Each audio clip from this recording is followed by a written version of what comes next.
What up, YouTube? You already know Big Lou tapping back in. But what it do with Big Lou? NMCR2, baby. Fire. So check it out. For those who know, you know who that is in the thumbnail. For those who don't know, that's the current senior senator of New Jersey, Robert Menendez, aka Bob Menendez. He's a Cubano-American, Cubano-Americano, Cuban-American from the state of New Jersey. I believe he's born in New York. He's about 70 years old. A little different with Bob because Bob, like I said, is Cuban, but he's a Democrat. Most of the Cubanos usually are Republicans, and currently there's two in the Senate right now. Marco Rubio of Florida and Ted Cruz of Texas, right? So, perfect example why Latinos are not a monolith, right? Everybody just don't fit in one box, right? It depends, where you're from. It depends where you're from, what nationality you are, Latino, right? If you take for example, Mexican American from California, his or her views are going to be different than a Mexican American from Texas, right, or from Arizona. Especially if they're from like more of the rural areas. If they're not from like Houston, Dallas, San Antonio, Fort Worth, Phoenix, Tucson. It might be, they might be more liberal. And that's a might. That ain't for sure thing. It's just that a lot of times when you tend to get to the bigger cities, it's a little more progressive, a little more liberal. Not all the time though. Don't take that what I said as like 100% like 100% true. Like in other words, it's not true 1,000%, 100% that's just because you're from Phoenix, Arizona, or from Dallas, Texas, and you're Latino, that you're gonna be more liberal. Okay, so if you take a Puerto Rican from Chicago or from New York or from New Jersey, they tend to be more liberal, right? I think a lot of it got to do with some of it got to do with your, obviously your where you're geographically at, but also, how you grew up, where you grew up, who you grew up around. Obviously, having a father in the home is definitely a plus. It's a proven fact, right? And after the 60s, we started seeing, a lot of the families, we started seeing a lot of the families after the 60s passed, going into the 70s, and definitely going into the 80s for sure. By that time, there was a lot more broken homes by then. Prior to that, it seemed that the mother, the father, the husband and wife would stay together no matter what. If it was, it just seemed like it was just more conservative with the families. You know what I'm saying? Because if I look back to my grandma's generation, all her brothers and sisters, they all were married one time, one guy, one girl. That's it. Boom. You know what I'm saying? It's not no thing like now where, you got kids from 3-4 different women. I mean, I'm sure there was some of that, right? Because they wouldn't have came out with a song called Papa Was a Rolling Stone if they didn't. You know what I'm saying? Wherever he laid his hat was his home. You know what I'm saying? Even though that was a song from the 70s, but things started changing when it came to that, right? So, and then too, when you're Cuban and your family you're from Cuba, or your parents come from Cuba, or even your grandparents, but you were raised around the grandparents, because a lot of times Latino families and Italian families, Sicilian families, they tend to have family members living with them still, so they hear the stories from the old country, right?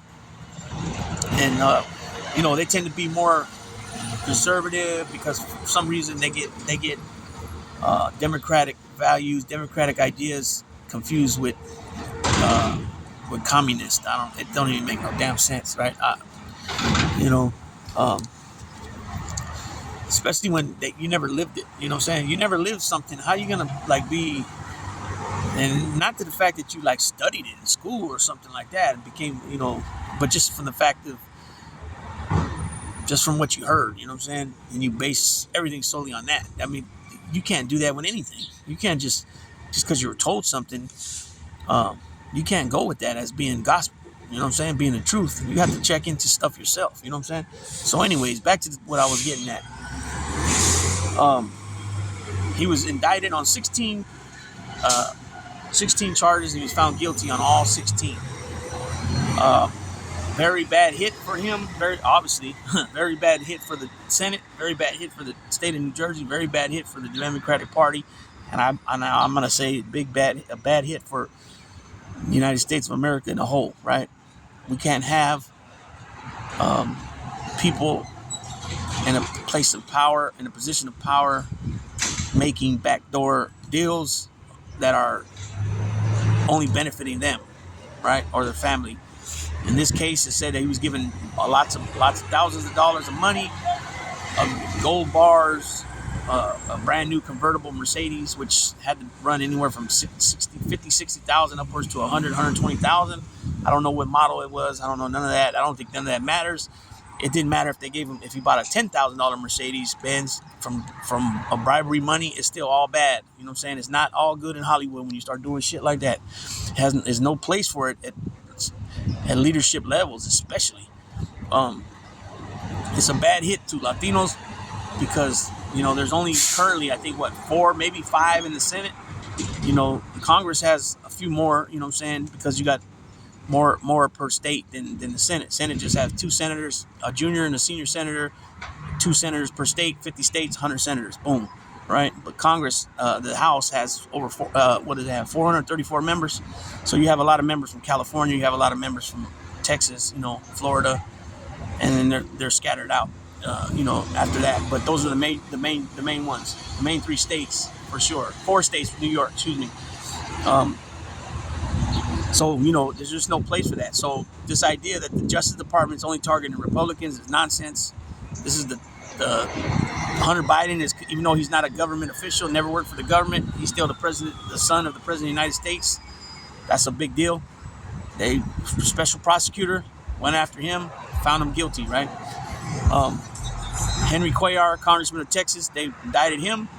And like I said, Bob Menendez just was found guilty on 16 counts.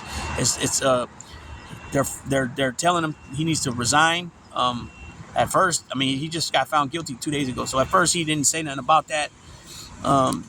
He was just speaking more like being disappointed that the Justice Department came at him for being an agent of a foreign agent for a country, and he says they got it wrong because if that's the case, it's bad news for other senators.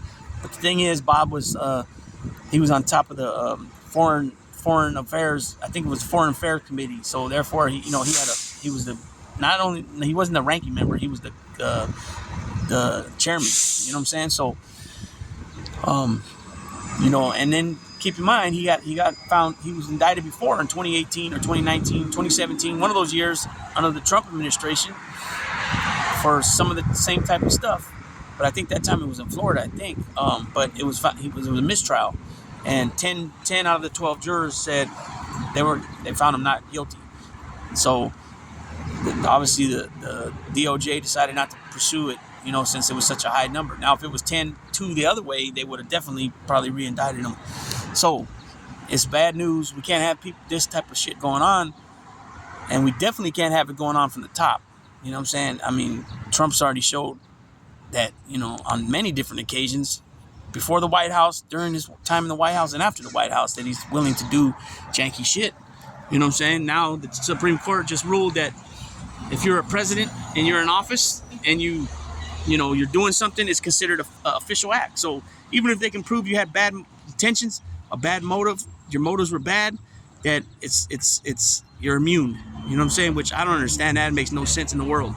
So basically, if you are the president of the United States, you make a phone call to your Justice Department, even though it's supposed to be an independent institution, and you tell your attorney general, hey, I want you to do this, this, and this, and I want you to arrest these people, and I want you to open cases in these people, that's considered an official act. I don't see how, right? Especially, well, let me take that back. If it's bogus, there's nothing behind it, no type of evidence, merits behind your request for you to, requesting your attorney general to do this and do that, and, investigate these people, question these people, arrest those people, falsify stuff on this people, take them to court, that's considered an official act. If you and your chief of staff and other people from different states are getting with people to pose as electors and you're involved in the conspiracy of it, as long as you're the president, you're immune to it. It's considered official act. Just like when the question was posed, well, if the president decides his political opponent is a threat, and he orders SEAL Team 6 to go execute him, is that considered official act? And of course, the guy's voice is all raspy, and he says, "Well, it kind of depends, but yeah, it could be considered official act." Like, what the fuck is going on here, man? It's like these Supreme Court justices are fucking. They're not taking these cases up on the grounds of because they really only should be taking up. They're only supposed to be taking cases that seems to be or might have been constitutional rights violated. You know what I'm saying? So, it's obvious they're deciding on these cases on their own personal beliefs and ideologies, not what the law says and what the Constitution says. Well, Constitution is law, so they're not basing it on the Constitution. Put it that way. It's simple, because all of them under oath in front of the Senate for confirmation, they all said that Roe v. Wade was in law, it was set in law, and then also they said that nobody in this country is above the law, including the United States presidents. But now that they got their ducks in a row, or their eggs in the basket, now it's time to put forward that bullshit, the bullshit that's going on now. This false fucking agenda and narrative about Christianity, which what they're pushing has nothing to do with Christianity. They make it sound like Christianity was born here in the United States too. It's utterly bullshit. You know what I'm saying? And it is what it is. But they're not. Those justices are not there because they believe this and they believe that, and they're going to rule based on how they feel, their personal beliefs. You know what I'm saying? And that's what we keep seeing over and over again. So anyways, back to what I'm saying. There's no place for this. And so if Bob Menendez doesn't resign, which I've seen some things today that kind of suggesting he's going to resign, because if he don't resign, it's already been said that, they're going to push him, they're going to force him out, they're going to expel him. And I just seen a little interview with Cory Booker, who's the junior senator of New Jersey. He said he'll lead the charge to get him out of there. So there ain't no questioning the jury. Oh, the jury this, the jury that, the evidence this, that. No, they heard the evidence, and they came with the conclusion guilty on all 16 charges.